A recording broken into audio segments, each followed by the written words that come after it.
Well, good afternoon, everyone. At least if you're on the eastern half of the country, it's good afternoon. Appreciate everyone taking their time today to join us with our final installment of our Planners webinar series.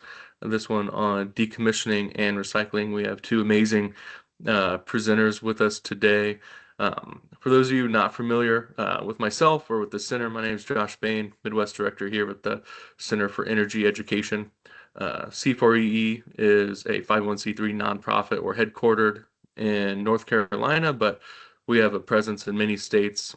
We do a lot of community engagement work, uh, workforce development, K-12, STEM education, all around clean energy topics. So this is a very exciting time for us right now.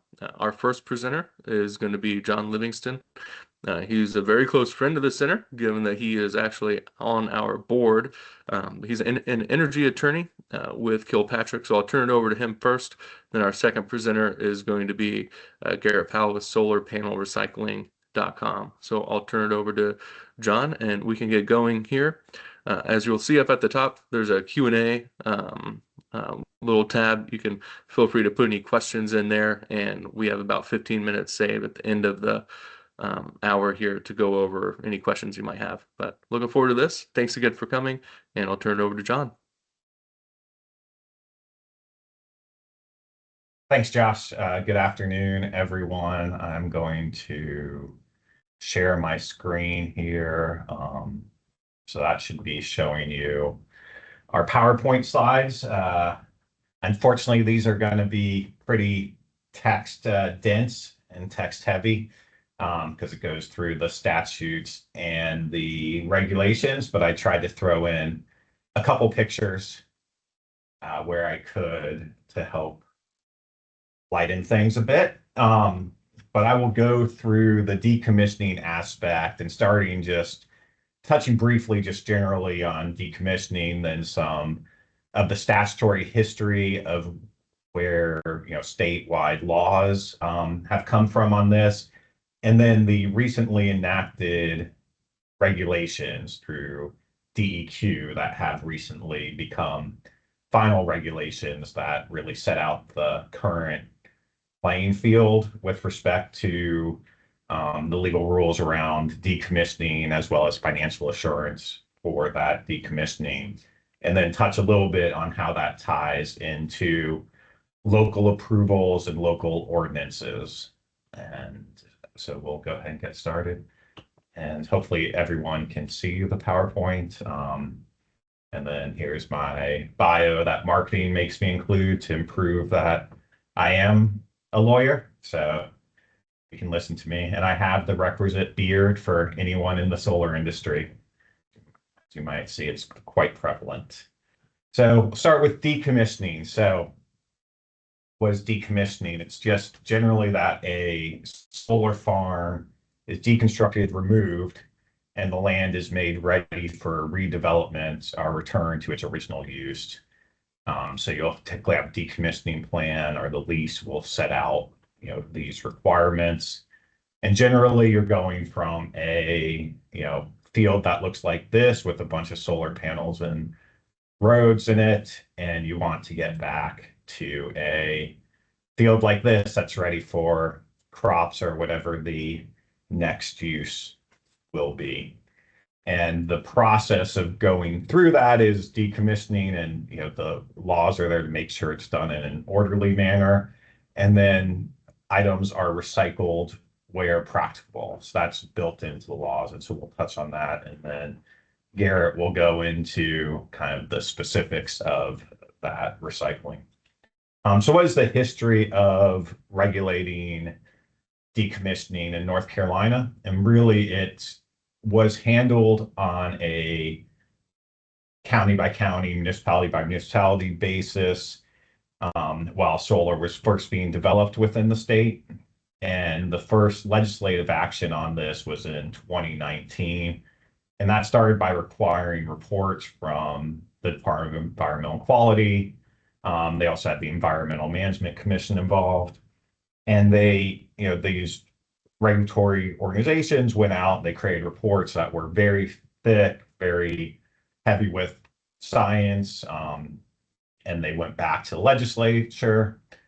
And then in 2021, they required an additional report. That plan and recommendations then following upon that initial report from DEQ. And so that was delivered in March 2022, and it had, like I said, it was a very dense report, had lots of good information in it, and I clipped out a couple of those findings that were kind of important. The first was that about 73% of the counties on their own had come up, of the counties that had utility scale solar facilities, came up with requirements for decommissioning, as well as FA, which was financial assurance, which we'll talk about a little more. But basically, financial assurance is just a requirement of a developer to have a bond or other financing source to ensure that the decommissioning is completed. So, where only 73% of the counties addressed it in their ordinances, and look at the statewide map, it was really varied in how the counties did so. These counties in green both require decommissioning and financial assurances, and the counties in yellow only require decommissionings, and the ones that aren't highlighted had no requirements at all. So that was kind of the basis for the state saying that there should be a statewide minimum level of requirements. Local requirements and leases can require more stringent decommissioning requirements, are more financial assurances, but the state laws will provide the baseline. And so why was it important to get out in front of the decommissioning requirements in the eyes of the legislature? So this is the estimated year for retirement of solar panels based on what had been and what was projected to be built within the state. So you can see there was a big wave, and there is a big wave still coming starting in 2030 to mid 2030s, then kind of levels out after that, of the first really sizable projects within the state, the utility scale projects coming offline at the end of their useful life and needing to be decommissioned, and parts needing to go into landfills maybe are being recycled. So we need to, this is coming. So that's why the legislation came out there and why local governments should be thinking about this in the next 10 to 20 years. So the report came back, and then House Bill 130 in 2023 was passed. And it had a couple things in it, but importantly, it dealt with decommissioning of new utility scale solar plants upon cessation of operations and financial assurances for them. So that was ratified June 14, 2023, which is an important date for some of these other timeframes. Governor Cooper took no action on it, so it became law June 26th. And one reason not to take action was the other items in the legislation unrelated to decommissioning, but the decommissioning part became law on June 26th, and that was codified within the general statutes, and there's the citation to it. And part of the law required further regulations by DEQ. So the Department of Environmental Quality went through and filled in some of the gaps in the laws. And so it left open items, particularly on how registration would occur, the fees that would be charged to developers, how to calculate cost estimates, and what financial assurance mechanisms would be approved and what form that would take. So this was proposed in 2024 following the House bill. There was a comment period, there were meetings DEQ had, and then final regulations were adopted, and they were effective April 1, 2025. So these are the total rules, both laws and regulations applicable currently. And as I go through these, I've tried to bold and highlight where the requirements come from the regulations and not from the statute itself. Like I said, kind of overlays and fits together. And then any local requirements will again be on top of those. Okay. So the the general outline of how these requirements apply to utility scale solar. There are decommissioning requirements, which are the physical requirements of how you have to perform decommissioning. The decommissioning plan that will set out how those requirements will be put into effect. The financial assurance to ensure that there's a bond or other insurance to make sure that that decommissioning occurs, and then the registration with DEQ, which again is new based on the statute. But prior to then, there was no need for solar farms to register with the state. Now there is. Okay, so some brief definitions. They call utility scale, 2 megawatts or more, and not intended for the customer's own use or offset. The regulations define what that 2 megawatts means based on if a facility needs basically a certain CPCN, because they have a 2 megawatt threshold as well. So if this facility needs a CPCN, it will qualify as utility scale solar under these definitions. But it's also important, I think, in just showing the framework that the legislation lays out a general rule and the regulations define that a little more. Cessation of operations is a term that comes up throughout, which means that the solar farm is not producing for a 12-month period. Expanded is another term used a lot in the statute and regulations that is a threshold for when certain requirements apply. And that's if the project grows by 2 megawatts or 35%, but whichever is larger. And then rebuilding is if more than half of the original modules have been replaced. And that will come up. It's also called repowering. It'll come up sometimes with older projects. Instead of completely removing them, they will repower them with new panels. And it's maybe similar to other grandfathering rules with that 50% requirement. So the decommissioning requirement for all of, again, this the physical decommissioning of the project, it applies to all solar facilities. And we are now after November 1, so any solar facility, whether previously built or newly built, will need to follow all the specific decommissioning requirements. And the owner of the project's responsible. They have 1 year to complete it following the cessation of operations. So every project owner needs to notify DEQ within 30 days of stopping operations. And then they need to describe the steps that they're going to take to restore the site. And there are very specific requirements. Some are pretty obvious, removing the equipment. You need to disconnect it. If something's hazardous waste, it needs to be treated as hazardous waste. But then it also has the law built in interesting requirements that you try to reuse or recycle components that are practically capable of being recycled. So again, we're going to talk about some of that specifics later. And then, the last item is if it can't be recycled or reused, then you send it to the landfill. Okay, and as to the property itself, you restore it as nearly as practical to the condition that existed before the utility scale solar farm was sited,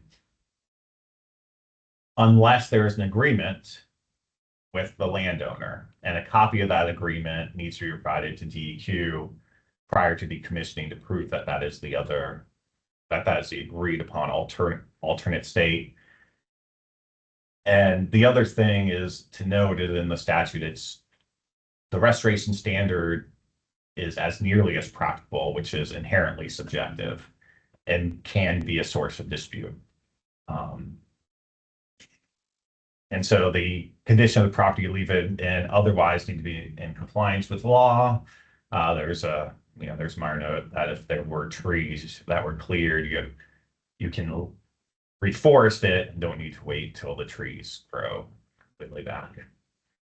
So now the decommissioning plan and financial assurances, the initial items we talked about were, specifics of how decommissioning would occur. The decommissioning plan is really before the project starts, the plan, the project owner needs to set out as to how that decommissioning will occur. And the financial assurance is like, this showing an insurance policy. It is the insurance policy that there are funds there to make that decommissioning happen, because you don't want someone to abandon a project at the end of its life. So the requirement for the plan and financial assurance is a little different than the requirement for actually performing the decommissioning, because they didn't want this to apply to projects that existed before the legislation. So that's why there's a June 14th date when that legislation was passed, that all projects built or expanded after that date would be subject to the requirement to provide the decommissioning plan and financial assurance. So there are a number of requirements needs to be from a licensed engineer. They need to set out how the plan is going to occur. And then there's a process for DEQ to review and approve the plan or submit deficiencies to the project owner that they must respond to within 30 days. And again, so any new plan or a solar farm or expanded or rebuilt solar farm can only commence when that plan has been approved. There are very specific requirements of the financial assurance as well.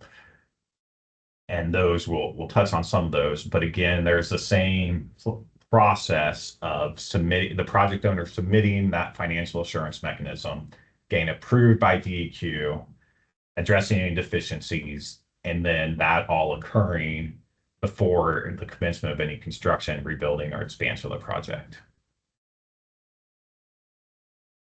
So the decommissioning plan, like I said, there are a number of requirements.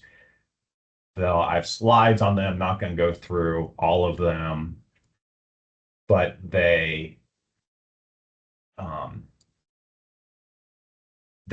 set out, again, that decommission plan and those particular decommission requirements. And as noted, local governments can have more stringent requirements, either through usually it's through a solar ordinance, or as part of the approval, if agreed to, that will go on top of these. And if there are additional requirements, the owner has to give those to the state to show them.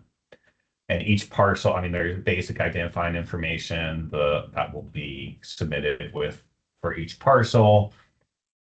And then the main item showing in the plan is how much it's going to cost to perform the decommissioning plan. And this is an estimate for what the cost will be at the end of the life of the solar farm.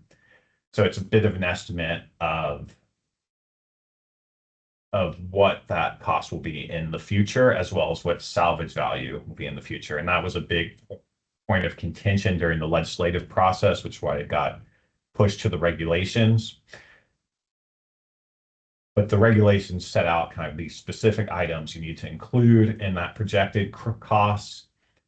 And then the salvage value, needs to be based on specific things, including how much is projected to be recycled, how much will be performed by a third party. And I think the idea there was concern that that salvage value was being overestimated on early decommissioning attempts. And so they want to make sure that that's very detailed and specific and realistic because the value of the financial assurance that needs to be put in is the cost of decommissioning less the salvage value that is estimated to be received. So the owner then needs to update those costs every 5 years to reflect changes. They can, if there are increases based on those new estimates, they have to increase the financial assurance. They can petition for a decrease, and the department might grant that if there is a decrease in the estimated cost. But there is a baseline amount of financial assurance that is needed. And it's not set by a dollar amount or percentage. It is set by these specific three requirements. So, and that was kind of a compromise. Gain at that point noted earlier that there was some concern that the estimated costs were low and the salvage value was estimated to be high. So that decommissioning plan will set the cost estimate, which sets the amount of the financial assurance. The specific of the financial assurance is set forth in the statute. Again, this is very dense, but the idea is to cover the cost of decommissioning that would come up. And again, there was this is a lot of what was in the regs about how the department could ensure that the financial assurance was sufficient. And then again, you have the issue come up that a local government can require additional financial assurance, and some of their statutes have financial assurance themselves. So if there's financial assurance at the county or municipality level, the project owner can request that DEQ waive the statewide financial assurance based on the use of the local financial assurance. And that's something that will be playing out as to how that works mechanically, but something to keep in mind. So what's the method of financial assurance that the statute and the regulations identify are a trust fund, which I would call this more like an escrow where there's actual funds in place and a trustee available to release for the payment of decommissioning. A surety bond, which is like other construction, payment and performance bonds, a letter of credit, which would work like the escrow, insurance, which is like, similar to the surety bond. But they did also allow for a financial test if the project company itself had a credit rating and minimum net worth. They could be waive the requirement to have the financial assurance, and they could also provide a corporate guarantee that was able to provide that credit rating and net worth. So that would only apply to kind of very large companies, but that is something that is in the state statute that is relatively, So the deadline for projects to have this in place would be November 1 for projects that didn't start before then, and then after November 1 prior to commencement of any rebuilding, expansion, or new construction. So that's the decommissioning plan, financial assurance. As we talked about, these state requirements are a floor, and local governments may impose more stringent requirements. And private contracts, like the lease, can also have more stringent requirements to add on to these. And so one way, again, which you can have more stringent requirements at the local government level is through a solar ordinance. And there is an existing template ordinance that was put together by the North Carolina Clean Energy Technology Center. That's associated with NC State, and the North Carolina State Sustainable Energy Association, as well as many other stakeholders. That was prior to this new legislation. There is meetings going on and the development of a replacement template ordinance that I think will address decommissioning better and these financial assurances. And that will be coming out from these groups, as well as, there are a bunch of other stakeholders, including CCBA, who represents a lot of solar developers, as well as, academics, practitioners who are involved in the development of that template. And so I would suggest, if you are considering local ordinances to, again, make more stringent requirements than what the state has, to be on the lookout for when that template gets released, maybe later this year, but I'm thinking it's probably early next year, and that can be a source of language and inspiration for what you might want to do locally, if anything beyond the state level. Kind of, as you've seen, the state level requirements are fairly detailed and strict, and certainly more than there were pre-legislation. So there might not be a need for anything more locally, but if there's a desire to, that template ordinance will be a good resource when it comes out. The rest of my slides deal with, the registration process, which I think is less important for this group. So I'll skip over beyond this slide, but generally every project needs to register with DEQ now. There's an online form. There's fees. You have to meet the deadline, and then you update it every 5 years. And those fees also go up every 5 years with inflation. So that's all set out in the regulations. But I'll just skip through because that's less important, I think, for this crowd. But happy to answer any questions after Garrett speaks, and give any other thoughts. But thanks for your time. Thank you so much, John. Appreciate that. And now we will kick it over to Garrett. Garrett is the Director of Sourcing and Client Services for Powerhouse Recycling and SolarPanelRecycling.com. So really looking forward to hearing from Garrett, and I'll turn it over to you, and you should be able to share your screen. Awesome. Thank you so much, Josh. I'm going to go ahead and share.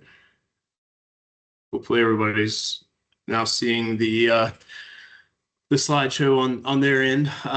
John, that was a great recap on the technical requirements of this. It was really interesting, actually, even personally, to hear that, because a lot of this is, of course, so new across the U.S., especially North Carolina, and how these things are going to actually be implemented in real life.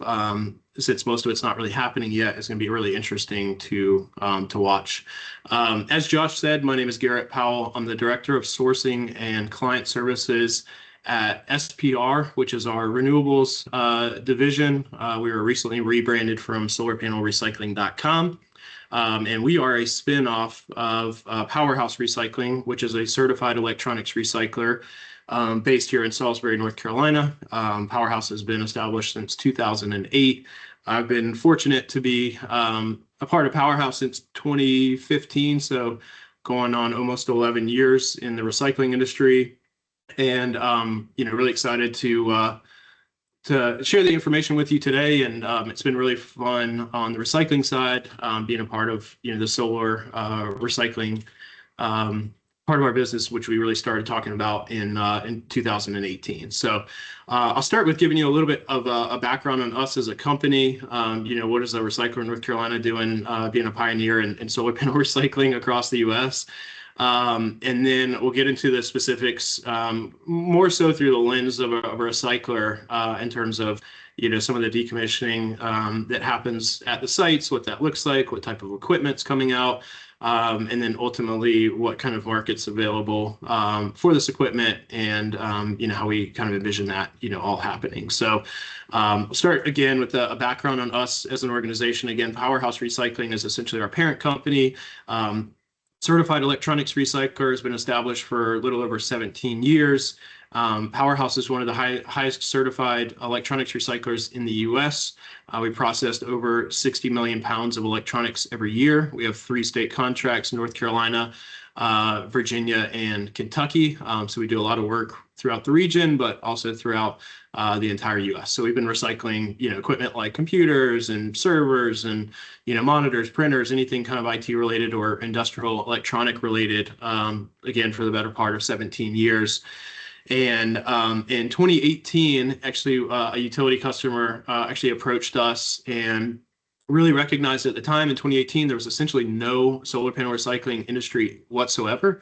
They recognized that they could send it to some sort of a scrapyard scenario where the aluminum on the frame would be removed and recycled, but would leave 90+% of the solar panel or module discarded or landfilled. So quickly recognized that was not going to be a long-term solution that they were going to be okay with. So they approached us, said, hey, we appreciate your background and complex recycling. Electronics are not necessarily the easiest types of equipment to recycle. There's a lot of demanufacturing, there's environmental implications, there's data security implications. So really came to us and recognized that we might be a good company to go down this path with. So we started an R&D in 2018 and then fully commercialized our solar panel recycling operation in 2023.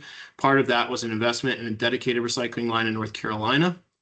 So North Carolina is where our headquarters and flagship solar panel recycling facility is located.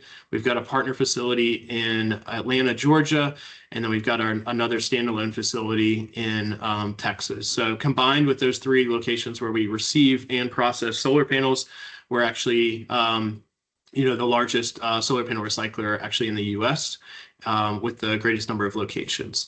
Again, 17 years we've been in business. Electronics and solar panels have some crossover in the types of materials, which is why it was a pretty an easy yes for us to go down the R&D path. Obviously, the silicon wafers are probably the newest component, but we've been dealing with high volumes of glass for going on 2 decades. Recycling televisions, primarily the older technology televisions, which are the CRT TVs that have glass and even leaded glass in them. So highly experienced, in regulated industries. We have an in-house compliance team, and we're very experienced in handling high volumes of glass, which we'll get into it, but that's the majority of a solar panel.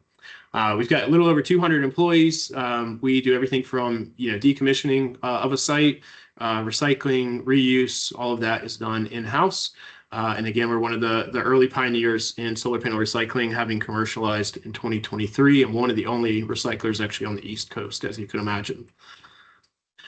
Recycling demand, this can be recycling, could be decommissioning demand. You kind of interchange those there, but as John was pointing to in North Carolina, which will be the focus today, but just wanted to provide kind of a map of what we're seeing across the U.S. is, this is not only a concern in North Carolina, but it's, absolutely a concern in pretty much every state across the U.S. I didn't do a count before, but I think it's roughly 30 states or so that, across the U.S. that have some sort of decommissioning requirement plan, whether it's, local, state level, whether there's financial assurances required, there's some variables there, but overwhelmingly, states are taking a heavy look at this and trying to establish some plan to, ensure there's a standard across the board for how this is going to occur. We're getting, obviously, mostly bipartisan support. I think, everybody wants to make sure that, whether the sites, whether it's now or 20 years down the road, want to make sure that the proper plans are in place and that they're well funded, and that there's not going to be any kind of, concerns in terms of what happens at these sites at times of decommissioning. Landfill capacity has been a big concern. We have a good relationship with DEQ, obviously with the state contract and electronics. We've been working with them, for better part of 2 decades. But we have quite a bit of conversations around solar panel recycling, and our CEO actually sat on the Circularity Council with Secretary Beiser up until she left in the last year or so. But in the solid waste plan over the next 10 years, solar panels was I think top 2, top 3 levels of concern. And part of what's driving that is landfill capacity. If you look at most of the major markets across North Carolina, I'm in the Charlotte area, but if you look at Charlotte, Triad area, Raleigh, Durham areas, a lot of those landfills have 10-ish or less years of life left. We're not permitting new landfills. And so the idea is to divert more waste from the landfills. So having an entirely new waste stream come to fruition during that time, obviously there's concern there. EPA currently, little bit of a gray area in terms of the EPA. They basically came out several years ago and said, hey, solar panels are hazardous unless you prove otherwise. You do that through a T-clip analysis to gauge the toxicity of a module. It's honestly not a very scalable process. It's pretty tricky for a lot of asset owners to do.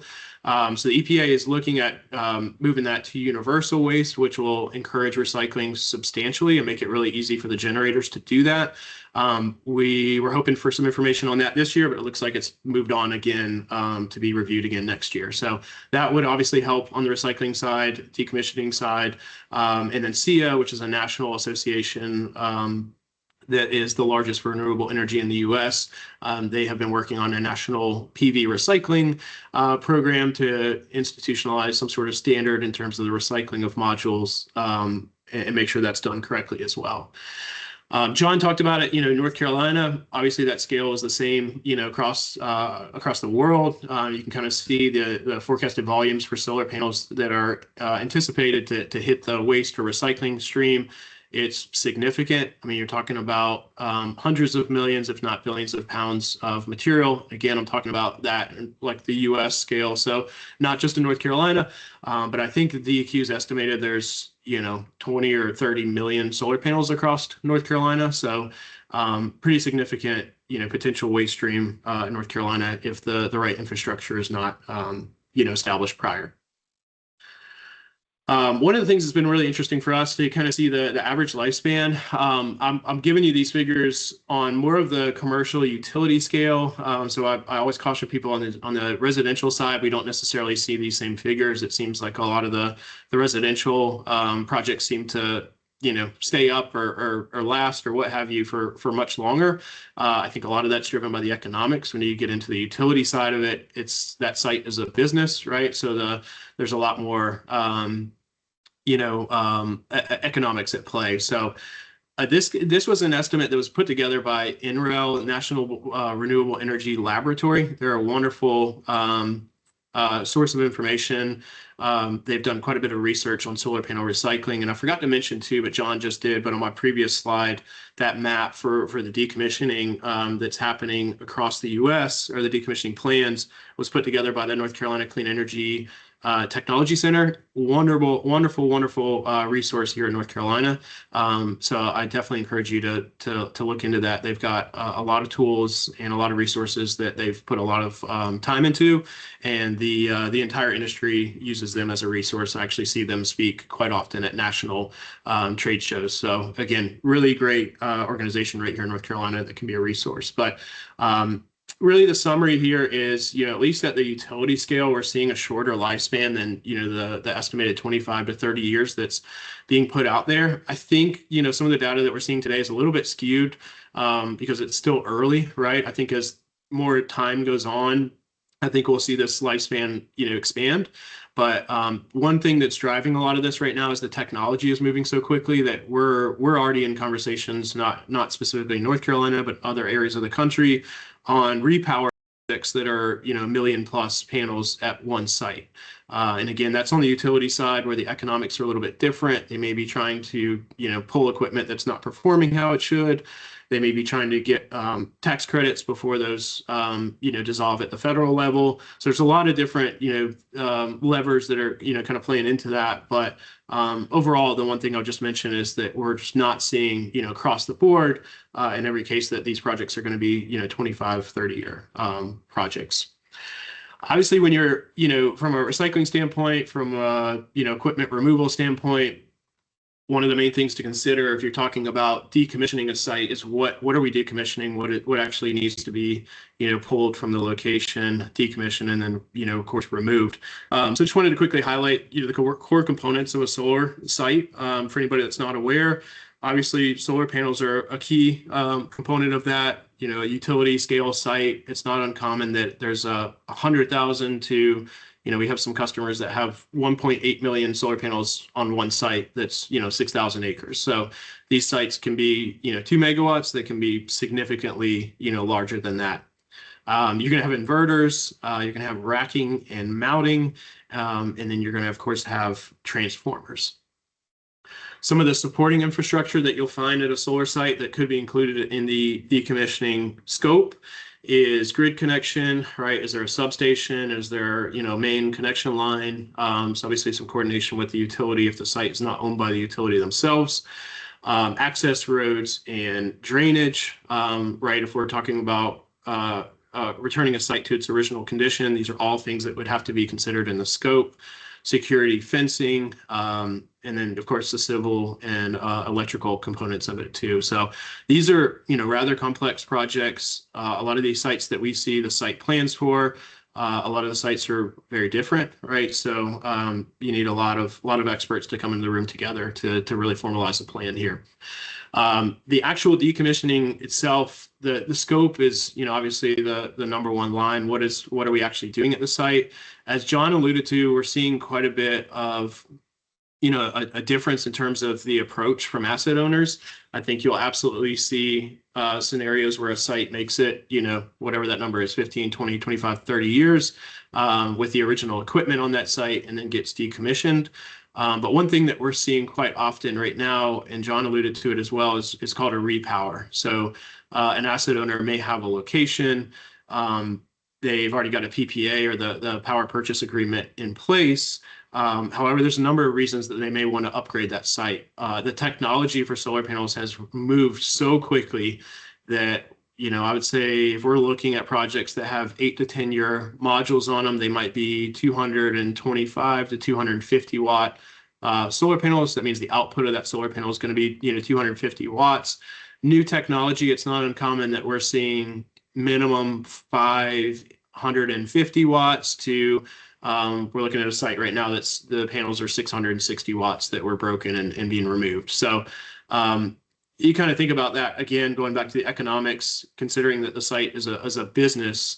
If you have the same footprint and you can double or triple the output of that location in terms of the power generation, and you can do that through a technology upgrade, we're seeing a lot of customers look at doing that well before 15, 20, 25 years.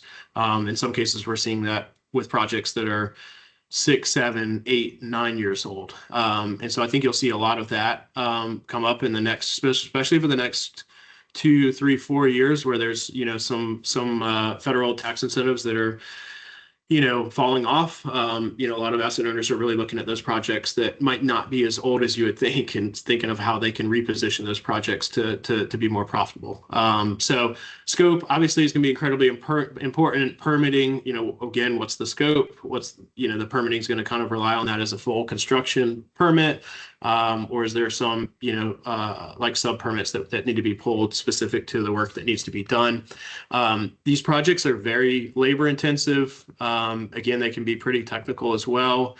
You're removing thousands and thousands of bolts. Depending on the scope of it, our team has quite a bit of experience doing, kind of the commercial, smaller rooftop projects. You can kind of see an example in the bottom right there. But top right is a project that we have worked on recently that was actually in North Carolina, and it was actually a repower. So they were doing exactly what I was saying. They're removing the panels, swapping them out with newer equipment, but they're actually keeping the racking in place. I believe the inverters and the transformers were actually staying on that location as well. So they're just removing the the panels and the wiring through the project. So the scope's going to vary quite a bit at these sites. And then obviously the timeline is going to be dependent on the size of the project. We've got some that were, smaller sites that were 4 to 6 weeks.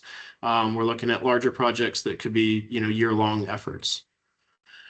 Removal and transport. And I apologize, I was just going to quickly highlight here, we've been involved in quite a bit of decommissioning plan, requests, and obviously we're just providing one component of it, which is just providing, kind of a cost estimate. And we'll basically provide the estimate today. And then we, looking at markets for labor and insurance and the cost to do business, we expect, labor to increase, roughly 15% or so over each decade. So you can kind of build in some forecasting there. Removal and transport. Equipment such as solar panels, inverters, and transformers, we encourage people to send to recyclers that have the capability. That type of equipment could have focus materials in it, a little bit more complex in terms of how it needs to be recycled. So you want to send it to people that actually have the expertise, the background, and certainly the technology to be able to recycle those types of equipment properly. Again, electronics recyclers can handle inverters and transformers, and there's definitely a network of solar panel recyclers that's, being built out across the US. So we see that, being a better deal, over the next 15, 20 years. Equipment such as like the racking, things like that are really just aluminum or steel. We always encourage staying local. And we expect cost on this side to increase mainly due to transportation costs, again, roughly 15% every decade.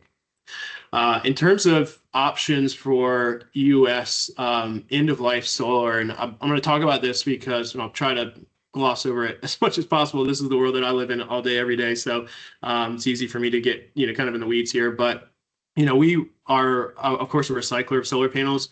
We do a lot of refurbishment and reuse of equipment as well. We do 1 million plus devices annually on our electronics recycling side.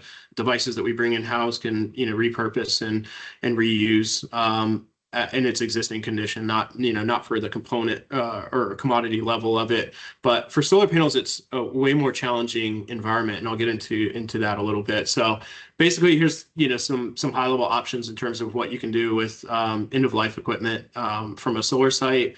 We've kind of call it true recycling, just simply because there's a lot of people think recycling is all the same, but there's a really limited number of recyclers like us that's actually invested in true technology to be able to recycle an entire solar panel. So we can recycle 95 and in most cases 100% of a solar panel here in North Carolina. Minimal risk for the asset owner, and of course for the local and state stakeholders as well. Clean separation and recovery of all the materials. We can recover the aluminum, glass, silicon, and metals, and then reintroduce those back into the supply chain. So these materials are not sitting anywhere. They are not posing a risk to anybody from a financial standpoint, an environmental standpoint.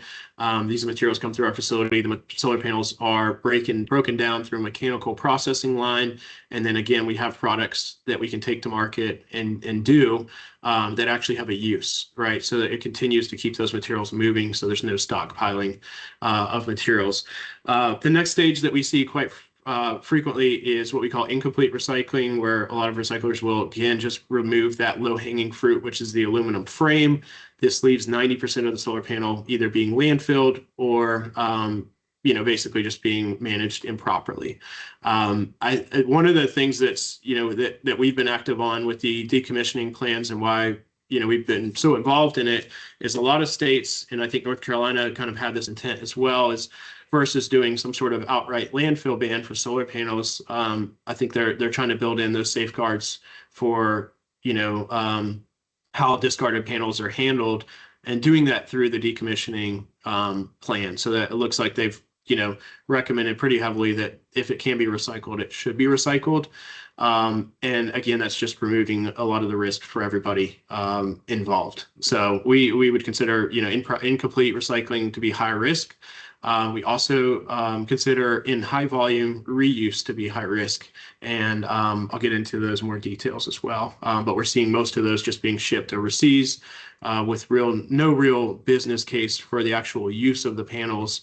And a lot of the pricing that we see in those cases reflects salvaging just the aluminum off the panel. In other words, they'll buy the panel from you at a rate where they can ship it to Africa, take off the aluminum, and get rid of the rest of it, but still make money. The economics of a solar panel. So you can kind of see the makeup of a solar panel here at the bottom. 70 to 80% of the solar panel is glass. 10 to 15. So the glass is obviously going to be what, encapsulates most of it, covers the cells. Aluminum is going to be your aluminum frame. Silicon obviously is going to be the silicon wafers. Plastic is typically like a back sheet on the solar panel. And then there's trace metals from soldering and other components of wires and things like that found throughout the module. There is quite a bit of a recipe for some generator liability in solar panels. Again, there's some low-hanging fruit. You can get the most value recovery doing the least amount of work by just taking off the aluminum frame. The highest percentage of recovered materials being the glass is also the lowest value. Getting the glass off cleanly is also the most challenging. So it's no wonder that, a lot of what we see out there, I'd say overwhelmingly, what's out there today is incomplete recycling. True recycling, again, what we believe in wholeheartedly and what we operate by here in North Carolina, we use mechanical and thermal processing lines. We were the first to come to market with a bifacial processing line, just to give you an idea of the different types of solar panels that are out there. Most commonly, there's thin film solar panels, which are typically cadmium telluride based modules. And then if you go to the silicon makeup of a module, they're single-sided. And then a lot of the newer technology is called bifacial, where the glass and the solar cells are actually on both sides of the module. For a recycling standpoint, this makes it, quite a bit challenging. So we had to integrate a completely different solar panel recycling line for the bifacial equipment that we're getting. And then again, where we're able to recycle 95+% of the solar panel, which is well above industry standard. And we're able to get clean commodities to distribute those back in the supply chain. As more markets become available in the supply chain, we are excited about that. Obviously, the cost we see decreasing as we get more value for things like the glass and the silicon and the different components of the solar panel. So there's been a lot of excitement in the solar manufacturing space being built up in the U.S. And some interest in being able to repurpose those same materials into the manufacturing of new modules. We do expect the recycling to decrease, roughly 15% or so over the next decade as supply chain outlook improves and as efficiencies, improve in the industry. Just a quick look at our solar panel recycling line. Is actually a little bit of a combination between our 3 facilities, but completely automated lines. Again, these are specifically made for solar panels. You cannot use just a normal shredder and separation system for a solar panel since they're all held together by adhesives. You'll just basically get small little pieces of commingled material that don't have a use. So again, all of this process is happening, in our facility here in North Carolina, along with our facilities in Georgia and Texas. Incomplete recycling. I'll kind of breeze through these. So I know we're getting short on time and I want to make sure I leave room for questions, but we see a lot of greenwashing on this. Again, you're taking off a small percentage of the panel and leaving the rest.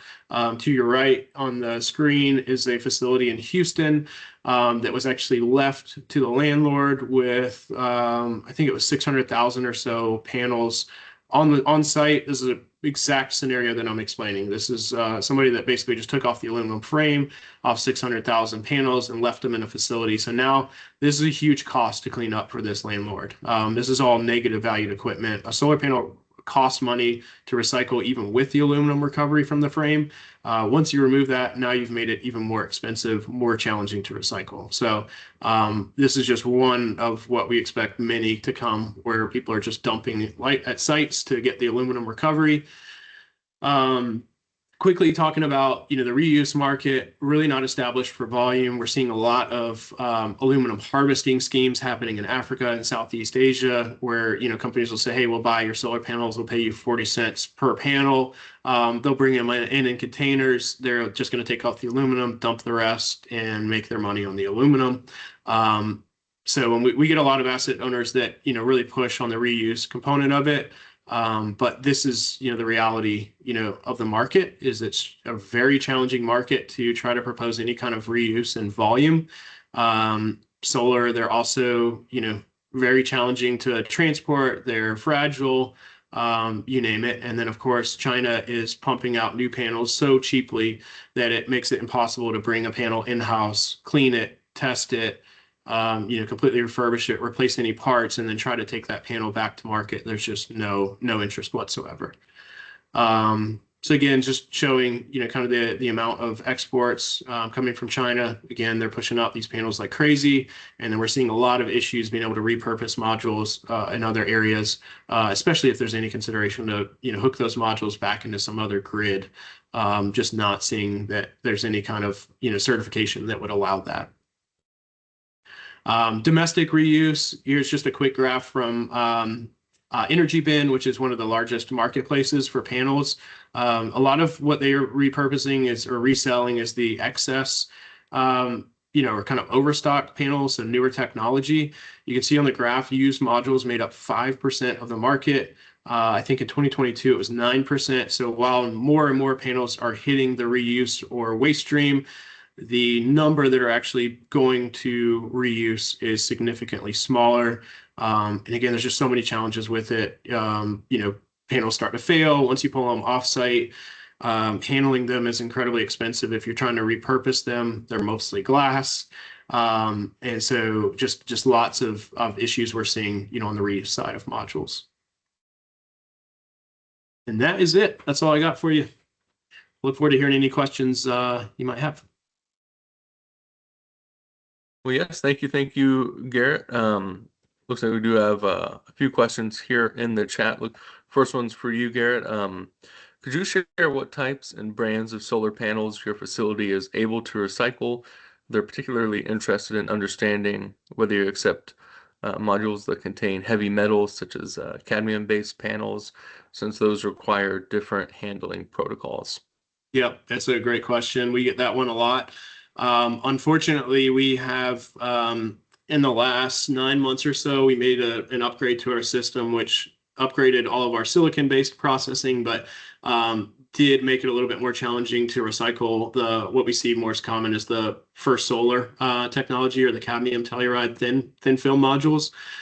So currently, we are not recycling those modules in-house. We believe we're really close on a solution and just have not kind of gotten at that last 10% to be able to do any kind of, announcements or start sourcing those modules. But I think, especially at the time that you start seeing these large projects, repower or decommission, I think there'll be some options available. So we're really close, I think, to having something.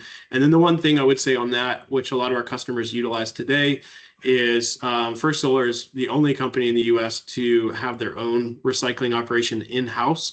It's a pretty robust recycling operation. So they've really recognized that, hey, these panels could be challenging to recycle.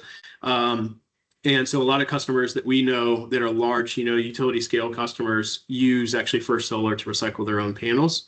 And a lot of times they're actually required to buy contract. So today it looks like there's some options available. We think there'll be more to come. And then outside of those, we recycle every other type of panel. Great. And then, John, looks like we have a question for you. Is the decommissioning requirement that went into effect a few weeks ago in November, is that in North Carolina specific, or is that some kind of federal requirement? Yes, it's North Carolina specific. There's no federal requirements on this. Okay. And then this one looks like it's geared back towards Garrett. Based on your experience, what do you see as the key best practices for large-scale developers that large-scale developers should be implementing around modular recycling, especially when it comes to end-of-life planning? Yeah, it's a great question. I mean, I might be a little bit biased, but we tell anybody that's operating today and plans to be operating in 15, 25, 30 years to recycle today. We've had some folks that say, hey, we're really interested in this. We've got sites that are 15, we just built them. They're not going to have a need for 10, 15, 20 years. But what asset owners should recognize is that there's end-of-life panels being generated at every stage of the life cycle. So, I mean, we're getting quite a bit of panels even at the construction phase. There's some percentage of breakage.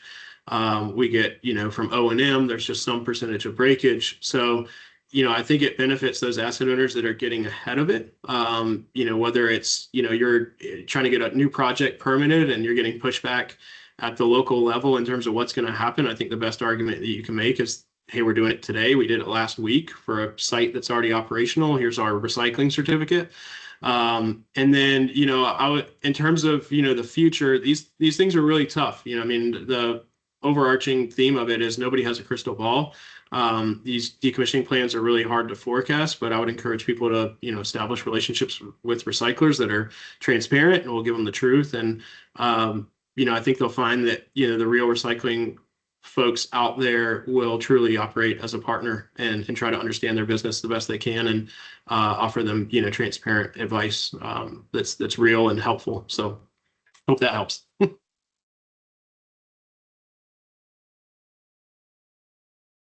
Yeah, that's great. And I do see that it just clicked over to 3 o'clock. So that is the end of our scheduled time here.